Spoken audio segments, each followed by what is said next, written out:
ባውስተ ፍስሐሁ ለእግዚእከ ወደ ጌታህ ደስታ ግባ። የጌታችንና የአምላካችን የመድኃኒታችን የኢየሱስ ክርስቶስ ቅዱስ ወንጌላዊው ቅዱስ ማቴዎስ እንደጻፈው ከምዕራፍ 25 ቁጥር 21 ላይ የምናገኘው ኃይለ ቃል ነው። አይንተ እግዚአብሔር አበው ካህናት፣ አኀው ዲያቆናት፣ መዘምራን በውስጥም በውጭም ያላችሁ እንዲሁም በቀጥታ መስመር ይህንን የአብይ ጾም ስድስተኛ ሰንበት ወይም የገብርኄር ሳምንት አገልግሎት የምትከታተሉ ወገኖቻችን ሁላችሁ አባቶች፣ እናቶች፣ ወንድሞች፣ እህቶች፣ ሕፃናት በአምላካችን በልዑል እግዚአብሔር ፍጹም ሰላም እንደምን ሰነበታችሁ? እንደምን አደራችሁ? እንደምን አረፈዳችሁ? በምሕረቱና በቸርነቱ ብዛት ባለጸጋ የሆነ የምስጋና የክብር ጌታ አምላካችን ልዑል እግዚአብሔር ሌሊቱን አሳልፎ መዓልቱን ስለሰጠን፣ ጨለማውን ገፎ ብርሃኑን ስላሳየን፣ በቸርነቱ ይችንለት ለዕድሜያችን ተጨማሪ አድርጎ ስለሰጠን በምስጋና አደባባይ በቅዱስ መቅደሱ ከመላእክት ጋር በሰማይ ካለችው ቤተ ክርስቲያን ጋር በቅዳሴ በውዳሴ እንድናመሰግነው እንድናከብረው ስለፈቀደልን ክብርና ምስጋና ለሱ ይሁን። እንኳን አደረሳችሁ። ሁላችንን ታማኝ በጎ አገልጋዮቹ ያድርገን። በጥቂቱ ታምነን በብዙ ክብር ላይ እንዲሾመን ወደ ሰማያዊ አባታችን ደስታ ወደ መንግስቱ ለመግባት እንደ ቸርነቱ የተዘጋጀን የበቃን እንዲያደርገን ቅዱስ ፈቃዱ ይሁንልን። የዛሬው በዓል ወይም ሰንበት ወንጌል ኃይለ ቃል ነው። የበዓሉን ትምህርትና የወንጌሉን መልእክት በኋላ ትማራላችሁ። ተነሳሁበት ኃይለ ቃል በቀጥታ ነገረ ቁርባንን ምስጢረ ቁርባንን ሰፋ አድርገን እናያለን። እግዚአብሔር መንፈስ ቅዱስ ይግለጥልን። ወደ ጌታ ደስታ ግባ የተባለው የጌታውን አደራ የጠበቀ ለጌታው የታመነ በተሰጠው መክሊት ያተረፈ የወጣ የወረደ የደከመ ብዙ የሰራ ብዙ ያፈራ እውነተኛ አገልጋይ ወይም እውነተኛ ምእመን ክርስቲያን ነው። ቤተ ክርስቲያን በምድር ያለች ሰማይ ናት። ቤተ ክርስቲያን ሲባል በኦርቶዶክሳዊ አስተምህሮ ምድራዊትና ሰማያዊት ይባላል። ብዙ ጊዜ ቅዱሳን በአጸደ ነፍስ ያማልዳሉ አያማልዱም የሚል በጣም ቀላል ጥያቄ ውስጥ ሰዎች የሚቸገሩት ቤተ ክርስቲያን የሚለውን ጽንሰ ሐሳብ ካለመረዳት ነው። ቤተ ክርስቲያን በምድር ያለች የክርስቲያኖች ህብረት ናት። ቤተ ክርስቲያን በሰማይ ያለች የመላእክትና የጻድቃን የእውነተኞች ክርስቲያኖች የደጋጎች የእግዚአብሔር ምርጦች ህብረት ናት። ስለዚህ ቅዳሴ ሁለቱን አንድ የሚያደርግ ልዩ አምልኮ ነው። በምድር የሚፈጸም ሰማያዊ አምልኮ ነው። ወይኩን ፈቃድከ በከመ በሰማይ ከማሁ በምድር፣ ፈቃድህ በሰማይ እንደሆነች እንዲሁም በምድር ትሁን በሉ ስላለ ቅዳሴ በምድር ላይ የሚከናወን ሰማያዊ የአምልኮ ስርዓት ነው። ስለዚህ የምንቀድሰው የምናመልከው ከመላእክት ጋር ነው። እኛ ኃጢአተኞች ደካሞች ስለሆንን በመንበሩ ዙሪያ ስጋው ደሙን ከበው ረበው ያሉ መላእክትን ባናያቸው፣ በመካከላችን አብረው በምስጋና የሚተባበሩ ረቂቃኑን ባናያቸው ያዩ አባቶች ስላስተማሩን ምስጢሩን የቀመሱ አባቶች ስለነገሩን ይሄን እውነት አምነን በዚህ ጸጋ ውስጥ ነው የምንኖረው። ታላቁ ሊቅ ቅዱስ ዮሐንስ አፈወርቅ በእንተ ክህነት የሚል 6 ቮሊዩም መጻሕፍትን ጽፏል። እና ይህ ጣዕመ ምስጢር ይህ ጣዕመ ጸጋ የደረሰው ደገኛ አባት ስለሆነ ስጋው ደሙ በሚከብርበት ኦርቶዶክሳዊ ቅዳሴ ጊዜ ሁሉ መላእክት ከካህናት ጋር አብረዋሉ። ይልቁንም ይላል የንጉሱ ክርስቶስ የመስዋዕቱ ዙፋን የሆነውን ታቦተ ምስዋውን ወይም መንበረ ታቦቱን ከበው ረበው ይቆማሉ። ከመስዋዕቱ ክብር ታላቅነት የተነሳ ህብስቱ ተለውጦ በመንፈስ ቅዱስ የክርስቶስ አማናዊ ስጋ ስለሚሆን፣ ወይኑ ተለውጦ አማናዊ የክርስቶስ ክቡር ደም ስለሚሆን ንጉሱ ባለበት ሰራዊቱ መገኘታቸው ግድ ነውና ይላል። ይሄንን በእውቀት ሳይሆን በብቃት ነው ያስተማረን። አይቶ ቀምሶ ነው።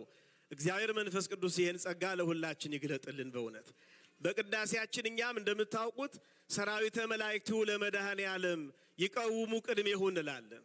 ወይኬልልዎ ለመድኃኔ ዓለም ሥጋሁ ወደሙ ለመድኃኔ ዓለም እንላለን። ቅዱሳን መላእክት በመድኃኔ ዓለም ፊት ይቆማሉ። ሥጋ ወደሙን ከበው ያመሰግናሉ። ወንብጻ ቅድመ ገጹ ለመድኃኔ ዓለም የመድኃኔ ዓለም ቅዱስ ሥጋው ክቡር ደሙ ወደሚፈተትበት ወደ መንበረ ታቦቱ ወደ መቅደሱ ወደ ምስጋና አደባባዩ በምድር ስለሚከናወነው ወደ ሰማያዊ አምልኮ በሃይማኖት እንቅረብ ነው የሚለው። ቅዳሴያችን ራሱ ይሄንን ይናገራል። ስለዚህ ወደ ጌታ ደስታ ገባ ማለት ምን ማለት ነው? ሁለት ሶስት ነገሮችን ባጭሩ ልጠቁማችሁ። የመጀመሪያው ቤተ ክርስቲያን በምድር ያለች ሰማይ ስለሆነች እያንዳንዱ ቅዳሴያችን በሰማይ ካለችው ቤተ ክርስቲያን ጋር የምንተባበርበት ስለሆነ ሁልጊዜ ካህናትም ምእመናንም ወደ ቅዳሴ ስንመጣ በደስታ መምጣት እንዳለብን ነው የሚያስተምረን። ወደ ጌታችሁ ደስታ ግቡ እየተባለ ስለሆነ ወደ ምስጋናው አዳራሽ ወደ መቅደሱ የሚያስገባን በምሕረቱ በቸርነቱ ስለሆነ በእውነት ስሙ ይክበር ይመስገን። እኔ ግን በቸርነት ወደ መቅደስ እገባለሁ አንተን በመፍራት በፊትህ እሰግዳለሁ ስላለ ምሕረቱ ቸርነቱ ነው የሰበሰበንና ቅዱስ ዳዊት ይሄ ስለገባው ምን አለ? ልበ አምላክ የተባለው የእግዚአብሔር ሐሳብ ሐሳቡ የሆነለት የእግዚአብሔር ፈቃድ ፈቃዱ የሆነለት በዘመኑ የእግዚአብሔርን ሐሳብ ብቻ እንጂ የሰውን ሐሳብ ያላገለገለ ነቢዩ ቅዱስ ዳዊት ተፈሳይኩ እስመ ይቤሉኒ ቤተ እግዚአብሔር ናህውር ወደ እግዚአብሔር ቤት እንሂድ ባሉኝ ጊዜ ወደ ምስጋና አደባባዩ እንሂድ ባሉኝ ጊዜ ጸጋና በረከት ረድኤትን ወደ ተሞላው መቅደሱ እንሂድ ባሉኝ ጊዜ ምንድነው የሚለው? ደስ አለኝ ነው የሚለው። መዝሙር 121 ቁጥር 1 ላይ ተመልከቱ። ወደ እግዚአብሔር መቅደስ እንሂድ ባሉኝ ጊዜ ደስ አለኝ። ወደ ጌታ ደስታ ግባ እንደተባለው ታማኝ አገልጋይ በእውነት ካህናትም በደስታ በፍስሐ በሐሴት ምእመናንም በደስታ በፍስሐ በሐሴት ወደ መቅደሱ መምጣት አለብን። ለካህናት ቅዳሴ ስራ አይደለም፣ አገልግሎት ነው፣ ሕይወት ነው፣ ከመላእክት ጋር መተባበር ነው። ክህነት በራሱ ፕሮፌሽን አይደለም። እውነት ለመናገር ቮኬሽን ነው፣ ጥሪ ነው ራሱ። ይሄ እውነት ሊገባን ይገባል። ምእመናን አሁን ብዙ ጊዜ ዛሬ ማን የቀደሰው ሲባል ቀሲስ ገሌ፣ አባ ገሌ፣ አቡነ ገሌ፣ ዲያቆን ገሌ ነው የምንለው። እናንተ ራሳችሁ ቀዳሾች መሆናችሁ ገና መብታችሁ አልገባችሁም። እውነት ለመናገር ያለ ምእመናን ቅዳሴ ሙሉ አይደለም። ያው መጽሐፉ ስርዓቱ ይናገራል፣ ጥንታውያን አበውም ስላስተማሩ። አሁን ያው እድሜ ለቴክኖሎጂ ሁል ጊዜ ቅዳሴ ሲወጣ ታያላችሁ። ለምሳሌ ይካ ሚል ታያላችሁ። ምን ማለት ነው? ይበል ካህን፣ የካህኑ ድርሻ ነው። ከዚያ ቀጥሎ ይዲ ይላል። ምን ማለት ነው? ይበል ዲያቆን፣ የዲያቆኑ ድርሻ ነው። ቀጥሎ ያለው ምንድን ነው? እስቲ አስታውሱኝ፣ ጠፋብኝ። ምን የሚል ነው? ይህ ይላል። ምን ማለት ነው? ይበል ህዝብ። ማን ነው ይሄ? እናንተ ናችሁ። ስለዚህ አስቀዳሽ ሳትሆኑ ቀዳሾች ናችሁ። ይሄን በደንብ ማወቅ አለብን። የአባቶች ትምህርት ስለሆነ በተለይ ስብሐተ ሱራፌል ቅዳሴ ሱራፌል የሚባለውን ትንቢተ ኢሳይያስ ምዕራፍ 6 ቁጥር 3 እና ራዕየ ዮሐንስ ምዕራፍ 4 ቁጥር 8 ላይ ቅዱስ ቅዱስ ቅዱስ እግዚአብሔር ጸባዖት ፍጹም ምሉእ ሰማያተ ወምድረ ቅድሳተ ስብሐቲከ የጌትነት ምስጋና በሰማይና በምድር የመላ አምላካችን እግዚአብሔር ሆይ በእውነት አንተ ቅዱስ ነህ፣ በእውነት አንተ ልዩ ነህ፣ በእውነት አንተ ምስጉን ነህ፣ ሕያው ዘኢይመውት ነህ እንለዋለን። ይሄንን ካህናት ዲያቆናት ብቻ አይደሉም፣ እናንተም ናችሁ የምትሉት።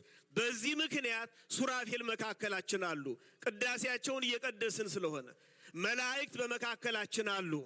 ያው መላእክት አይቆጠሩም፣ እልፍ አእላፋት ወትልፊት አእላፋት ይላቸዋል፣ የማይቆጠሩ ስለሆነ ነው። ሊቃነ መላእክት ግን ያው 7 ናቸው።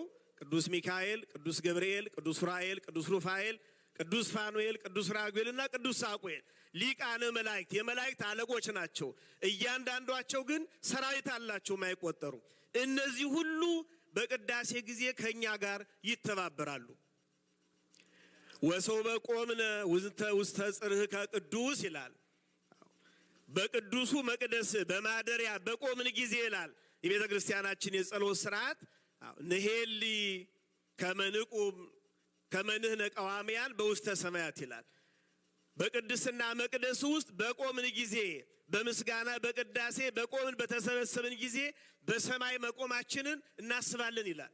ቤተ ክርስቲያን በምድር ያለች ሰማይ ስለሆነች ቅዱስ ያዕቆብ የአብርሃም የልጅ ልጅ የይስሐቅ ልጅ ያዕቆብ በሎዛ ባየው ራእይ እንደምታስታውሱት ከምድር እስከ ሰማይ መሰላል ተዘርግታ ጫፏ ሰማይ ደርሶ ጫፏ ላይ ዙፋን ተዘርግቶ የአባቶቹ አምላክ እግዚአብሔር በክብር ነግሶበት ሲያጽናናው አየ። መላእክት ደግሞ ሲወጡበት ሲወርዱበት ነበር ይላል። ኦሪት ዘፍጥረት ምዕራፍ 28 ቁጥር 10 ጀምሮ እስከ 19 ተመልከቱ። እና ከእንቅልፉ ሲነቃ እግዚአብሔር በዚህ ስፍራ ነበረ፣ እኔ ግን አላወቅኩም። ይህ ስፍራ እንዴት ያስፈራ አለ። ከዚያ ምን አለ? ዛቲ ይእቲ ለሰማይ ዘየታሐነጽ ቤተ እግዚአብሔር። ይህች የሰማይ ደጅ ናት፣ በዚች የእግዚአብሔር ቤት ይሰራባታል አለ። ይህች ምንድን ናት አለ? የሰማይ ደጅ ናት ቤተ ክርስቲያን። ስለዚህ ቤተ ክርስቲያን በምድር ያለች ሰማይ ናት። ሊቁ ቅዱስ ባስልዮስ ዘቂሳርያ ይህን ሲተረጉም ዕለት ዕለት ወደ ቤተ ክርስቲያን መግባታችን ገነትን መንግሥተ ሰማያትን መርገጣችን ነው ይላል። ቤተ ክርስቲያን አምሳለ ኢየሩሳሌም ሰማያዊት ቅድስት፣ አምሳለ ገነት፣ አምሳለ መንግሥተ ሰማያት ስለሆነች ወደ ጌታ ደስታ ግባ እንደተባለው የጌታ ደስታ የሆነችው መንግሥተ ሰማያት በመካከላችን የሚገለጥበት ፍጹሙ ሰዓት የቅዳሴ ሰዓት ነው። ጊዜ ቅዳሴ የቅዳሴ ሰዓት እንግዲህ ከቤተልሔም መስዋዕት አክብረን ስንገባ ቀዳሹ ሊቀ ጳጳስም ይሁን ካህን መጀመሪያ የሚናገሩት አዋጅ ምን የሚል ነው? ሚመጠን ግርም ዛት ይለት። ይህች ቀን ምን ያህል የከበረች ናት! ይህች ሰዓት ምን ያህል የተባረከች ናት! መንፈስ ቅዱስ ከሰማይ ሰማያት የሚወርድባት፣ ይህን መስዋዕቱን የሚሰውርባት የሚያከብርባት፣ በማኅፀነ ድንግል ማርያም አካለ መለኮትን ከአካለ ትስብእት ጋር እንዳዋሃደ፣ ባህሬ መለኮትን ከባህሬ ትስብእት ጋር እንዳዋሃደ፣ በመንፈስ ቅዱስ አምላክ ፍጹም ሰው እንደሆነ ህብስቱን ለውጦ የክርስቶስ እውነተኛ ሥጋ፣ ወይኑን ለውጦ አክብሮ የክርስቶስ እውነተኛ ደም የሚያደርግ መንፈስ ቅዱስ የሚወርድባት ናት ይላል። እውነት ለመናገር በኦርቶዶክሳዊ ተዋሕዶ ቤተ ክርስቲያን ከቅዳሴ የከበረ ምንም አገልግሎት የለም። አዲሱ ትውልድ ይሄን ማወቅ አለበት። ሰዓታት አድሮ ቅዳሴ ሲገባ የሚወጣ ካህን፣ ዲያቆን፣ ክርስቲያን ማኅተም የሌለው ደብዳቤ ማለት ነው። ያልታሰረ ነዶ ማለት ነው።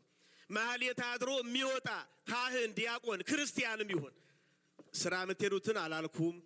የተለየ ምክንያት ያለባቸውን አይመለከትም። ስርዓቱም ይፈቅዳል እንደሱ። ዋናው ማኅተሙ ትልቁ ምስጢር ያለው እዚህ ስለሆነ የምስጢራት ሁሉ ንጉሥ ነው ቅዳሴ።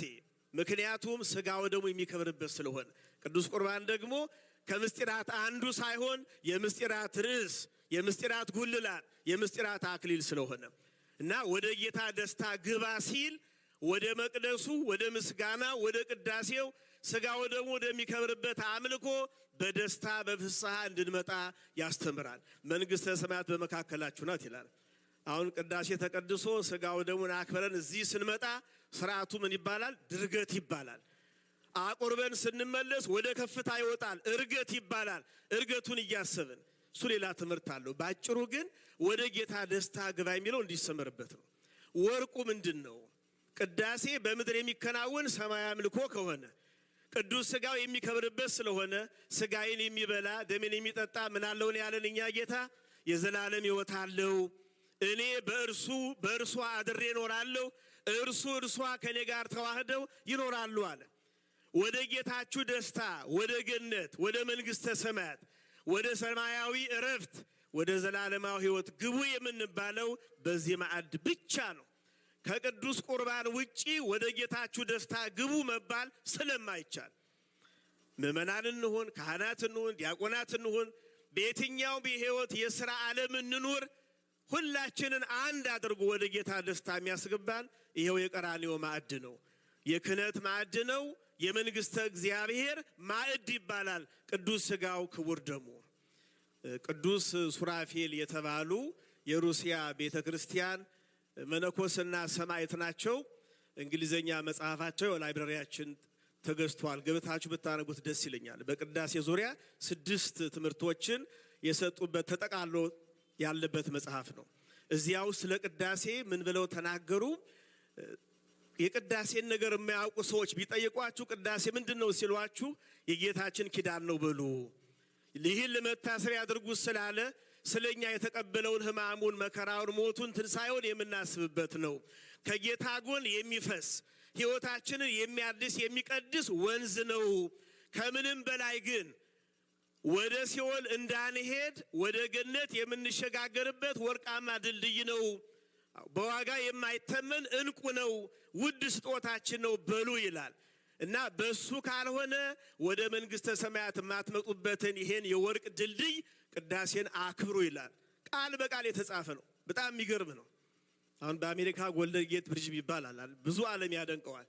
እውነት ለመናገር ዓለም አይቶ ሰምቶ የማይጠግበው ወርቃማው ድልድያችን ቅዳሴ ነው። ከሰማይ ቤተክርስቲያን ጋር የሚያገናኝ ቅዱስ ጳውሎስ የተናገረውን አነቡ። በዚህ እናጠቃል። ዕብራውያን 12 ቁጥር 22 እስከ 23 ላይ ምን ይላል? አሁን ግን ወደ ጽዮን ተራራ ወደ ሕያው እግዚአብሔር ከተማ ደርሳችኋል ይልና በደስታ ወደ ተሰበሰቡት ወደ አእላፋት መላእክት ማህበር ወደ ጻድቃን መንፈሶች ፍጹማን ወደ ሆኑ ወደ እግዚአብሔር ቅዱሳን ህብረት ወደ በኩራት ማህበር ስማቸው በሕይወት መጽሐፍ ወደ ተጻፈው ወደ በኩራት ማህበር የሐዲስ ኪዳን መካከለኛ ወደሚሆን ወደ ኢየሱስ ክርስቶስ ደርሳችኋልና ክርስቲያኖች ወይ ሩጫችሁን በርቱን የሚለው ቅዱስ አባ ሕርያቆስ በቅዳሴ ማርያም ሀዳፌ ነፍስ እኮ ሲመርቀን እናንተ የክርስቲያን ወገኖች ሆይ ዛሬ በዚች ቀን እንደተሰበሰባችሁ በሰማያት ባለች በደብረ ጽዮን ነፃ በምታወጣ በኢየሩሳሌም ይሰብስባችሁ ይላል አይደል? ታስታውሳላችሁ? የመላእክትን ምስጋና የሕፃናትን ምስጋና ያሰማችሁ። የተሳለ ፊቱ መልክ ከዚህ አለ፣ ብሩህ ልብስና አክሊል ከዚህ አለ። የቅዱሳን ነቢያት፣ የሐዋርያት፣ የሰማዕታት፣ የደናግል፣ የመነኮሳት፣ የጻድቃን ማህበር ወዳለበት ያግባችሁ ይላል። ወደ ጌታ ደስታ ግባ ስለሚል እና በእውነት ዘላለማዊ ደስታ ሰማያዊ እረፍት ዘላለማዊ ሕይወት ወዳለበት ወደ መንግስተ ሰማያት ሁላችንን በስጋ ወደሙ እንዲያቀርበን በመቅደሱ አሳልፎ እንዲያስገባን የመድኃኔዓለም ፈቃድ ይሁንልን። እድሜ ሰጥቷል፣ ቃሉን ሰጥቷል፣ ንስሐ ሰጥቷል። ይህ ሁሉ መክሊታችን ነው። ተጠቅመን